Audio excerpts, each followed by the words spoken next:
की शपथ लिया जो महिला है, भारत से उनकी माता का संबंध, जमाइका पिता से, तो ये एक तरह से देखा जाएगा जो बाइडेन के समय जो भी संबंध बनेंगे वो एक अस्थायी बनेंगे। इस तरह से परिवर्तन नहीं कि जब कभी भी सत्ता का परिवर्तन होता है तो जो पिछला राष्ट्रपति या प्रधानमंत्री होता है वो नए चुने गए राष्ट्रपति या प्रधानमंत्री को अपना पदभार देता है और उस समय वो समारोह में रहता है। हमारे यहाँ भी मनमोहन सिंह थे जब नरेंद्र मोदी 2014 में शपथ ले रहे थे तब, लेकिन इस समय डोनाल्ड ट्रंप इस शपथ ग्रहण समारोह में नहीं थे। और हद तो तब हो गया जब फ्लोरिडा चले गए और न्यूक्लियर जो बम होते हैं, परमाणु बम जो मिसाइलों के पासकोड होते हैं, उसे रखा जाता है एक न्यूक्लियर फुटबॉल नामक बैग में। ये बैग भी लेके फ्लोरिडा चले गए। अब ये बैग नियम है कि अमेरिकी राष्ट्रपति को हमेशा रखना रहता है। ये क्यूबन मिसाइल क्राइसिस के समय ऐसा देखा गया था जब क्यूबन मिसाइल क्राइसिस केवल एक गलती की वजह से, मतलब थोड़ा सा सावधानी नहीं बरत रहा था तो एक हम लोग तृतीय विश्व युद्ध अभी तक खत्म हो गया रहता है। वो रूस की पनडुब्बियों से क्या सीन था वो हिस्ट्री के क्लास में हम आपको इसके बारे में समझाएंगे। लेकिन जैसे ही जो बाइडेन ने शपथ लिया, इस जो न्यूक्लियर फुटबॉल नामक बैग था इसका जो पासकोड था उसको रद्द करके दोबारा पासकोड जनरेट किया गया और जो बाइडेन की ऑफिस में नया फुटबॉल जो बॉक्स था उसे पहुंचाया गया ताकि इसमें न्यूक्लियर पासपोर्ट को रखा जा सके। ट्रंप की पत्नी भी वैसे ही निकली। परंपरा के हिसाब से हर एक राष्ट्रपति जो होते हैं उनकी जो पत्नी होती है वो नए राष्ट्रपति की पत्नी को व्हाइट हाउस का टूर कराती है कि यहाँ ये ऑफिस है, ये है, एक परंपरा के लिए, ताकि वो एक सम्मानजनक लगे कि ये हमारा घर नहीं था, ये एक संवैधानिक घर है, हम इसमें हैं, इसके बाद आपका है, इसके बाद किसी और का होगा। तो ये ट्रंप की पत्नी भी ऐसा काम नहीं की।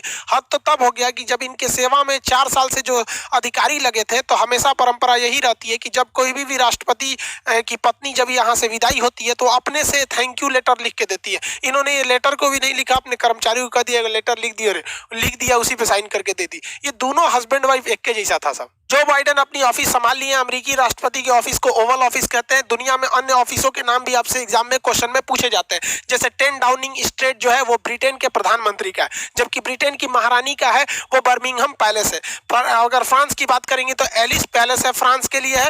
रूस का क्रेमलिन पैलेस है और तुर्की का जो है व्हाइट पैलेस है। जापान का जो है वो टोक्यो में स्थित है इंपीरियल पैलेस। साउथ कोरिया का जो है वो ब्लू हाउस है। नॉर्थ कोरिया वाला जो किंग जोंग वाला पगला, उसे मिलने कौन जाएगा, कब मरवा देगा कोई ठीक नहीं होता है। देखिए चाइना में ना 2 बिल्डिंग्स है जो मेन है। एक चाइना की जो कम्युनिस्ट पार्टी है उसका जो हेड ऑफिस है वो जोंगनहाई में है, जबकि जो विदेशी लोग आते हैं मिलने के लिए उन्हें हॉल ऑफ पर्पल लाइट्स में बैठाया जाता है। जैसे भारत में भी ऐसे ही परंपरा देखने को मिलती है। राष्ट्रपति भवन तो बहुत बड़ा है, रायसीना की पहाड़ी पे जो राष्ट्रपति के लिए जाते हैं वहां पे जाते ही है चाय पानी पीने के लिए। लेकिन जहां हमारे प्रधानमंत्री जी रहते हैं उसका नाम 7 रेस कोर्स रोड था, जिसे 7 RCR कहा जाता था, जिसे मोदी जी के आने के बाद उसका नाम बदलकर लोक कल्याण मार्ग रख दिया गया। लेकिन इसमें मोदी जी बहुत कम ही लोगों से मिलते हैं। इसमें मुलाकात के लिए हैदराबाद हाउस है जो हैदराबाद में नहीं होकर दिल्ली में है। तो ये सब याद रखिएगा, ये एग्जाम में पूछेगा, मत मार देंगे, हैदराबाद हाउस तेलंगाना में है। टॉपिक पर आते हैं। जो बाइडेन के आने से बहुत सारी चीजों में स्थिरता देखने को मिलेगी। ट्रंप जो मजाकिया बन के हर चीजों से हटते जा रहे थे, बाइडेन उसमें बहुत सारा सुधार लाएंगे। ट्रंप के आने के बाद अमेरिका में नस्ल भेद यानी गोरे और काले के बीच में जो दूरियां थी काफी बढ़ गई थी, चाहे वो हत्या भी बढ़ गई थी। आप देखेंगे किसी अश्वेत पर वहां की पुलिस तुरंत गोली चला देती थी, जबकि कैपिटल हाउस पे हजारों की संख्या में लोग घुस गए और केवल 5 लोगों की जान चली गई। अगर यही 1000 की संख्या गई रहती ट्रंप के प्रशासन में, तो जो बाइडेन एक विधेयक लाने जा रहे हैं जिसमें इस कानून को और सख्त किया जाएगा।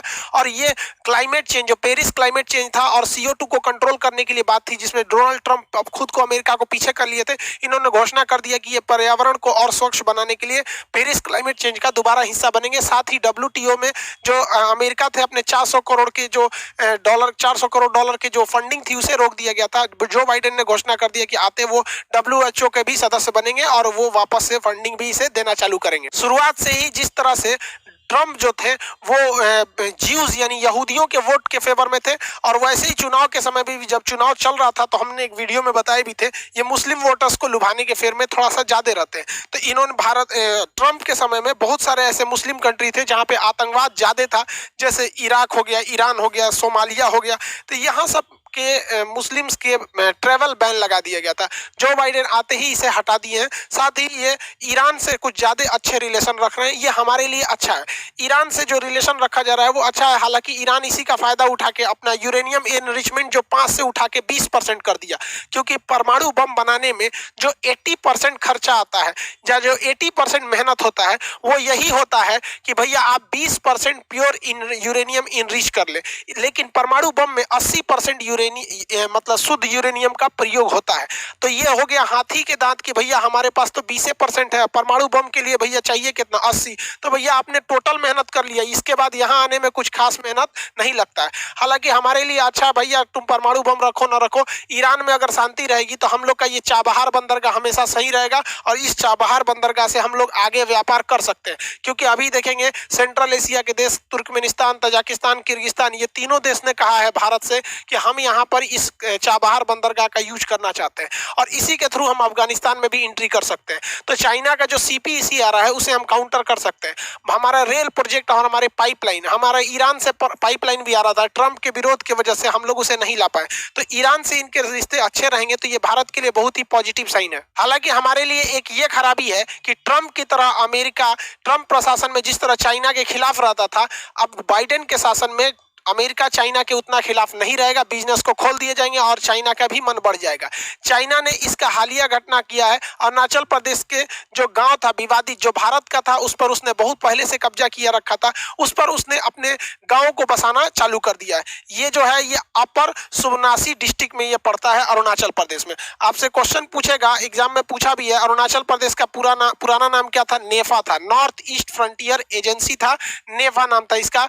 अब ये पहले ये एकमात्र राज्य था जिसे पहले विदेश मंत्रालय देखता था, बाद में जब इसे पूर्ण राज्य का दर्जा मिला तब इसे गृह मंत्रालय देखने लगा। तो ये उसे दक्षिणी तिब्बत कहता है। अब यहाँ के विवादित एरिया में अगर वो गांव बना लिया है तो भारत के लिए ये बहुत खराब बात है, क्योंकि हमारी सुरक्षा पे ये एक सेंध लगाने जैसा है, जबकि हमारा कुछ खास प्रतिक्रिया भी नहीं रह गया। इस पर प्रतिक्रिया भी आना चालू हो गई कि हमारे इस राज्य पे कब्जा क्यों किया गया। तो भैया दो हमारे यहाँ जनबे करते हैं, हमारी पार्टी अच्छी तुम्हारी पार्टी अच्छी। एक सरकार कह दी कि भैया ये हमारे समय से थोड़ी था, ये तो कांग्रेस के समय से था, 1959 के समय से था। ये कोई जवाब थोड़ी है। ये कह रहे हैं कि हमारा उस समय जन्म ही नहीं था, मतलब आप समझ रहे हैं, हमारा पल्ला झाड़ लो।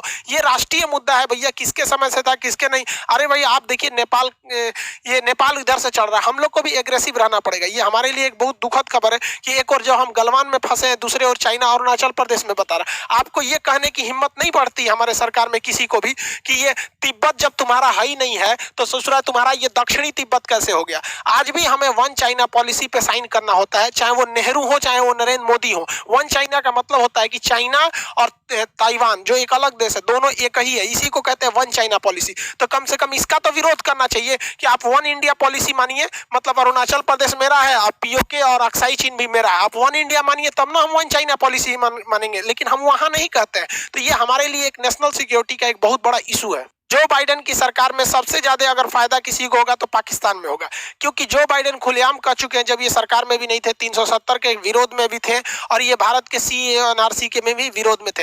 हालांकि इन लोग के विरोध करने से कुछ खास होता नहीं है, क्योंकि जो भी आंतरिक मामला है ये भी गृह मंत्रालय के अधीन में है, क्योंकि यूनियन टेरिटरी और ये नागरिकता भी गृह मंत्रालय के अधीन ही आता है। लेकिन हाँ, एक इंटरनेशनल इशू बनाने के लिए एक बहुत बड़ा मुद्दा हो जाता है। तो इसके लिए भारत को भी पाकिस्तान के अंदरूनी समस्या को वर्ल्ड लेवल पर उठाना चाहिए ताकि वो इस चीज को काउंटर कर सके। हालांकि भारत के लिए यहाँ एक प्लस पॉइंट ये होगा कि डोनाल्ड ट्रंप कहते थे कि अमेरिका जो है अफगानिस्तान से अपनी सेना बुला लेगा। जब यहाँ से अफगानिस्तान से सेना बुला ली जाएगी अमेरिका की, तो यहाँ पे आतंकवादी पनपने लगेंगे। पाकिस्तान के इशारे पे वो आतंकवादी भारत में अटैक करने लगेंगे।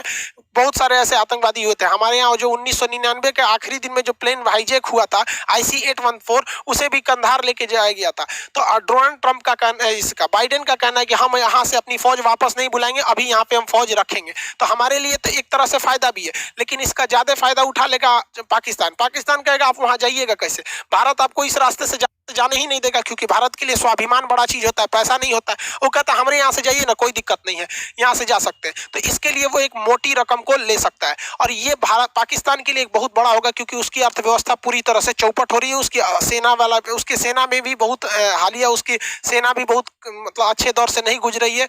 उसके अफसर वगैरह को भी देंगे। ये भाई साहब लोग के लिए खुशी का ठिकाना नहीं है। आप इनका जरा सा जेस्चर देखिए इनको, ये UNO में दुनिया के टॉप जितने भी राष्ट्रपति प्रधानमंत्री होते हैं उनके सामने बैठ के ये UN में भाषण दे रहे हैं। इस तरह से टेक लेके हम लोग क्लास लेने में शर्म लगता है।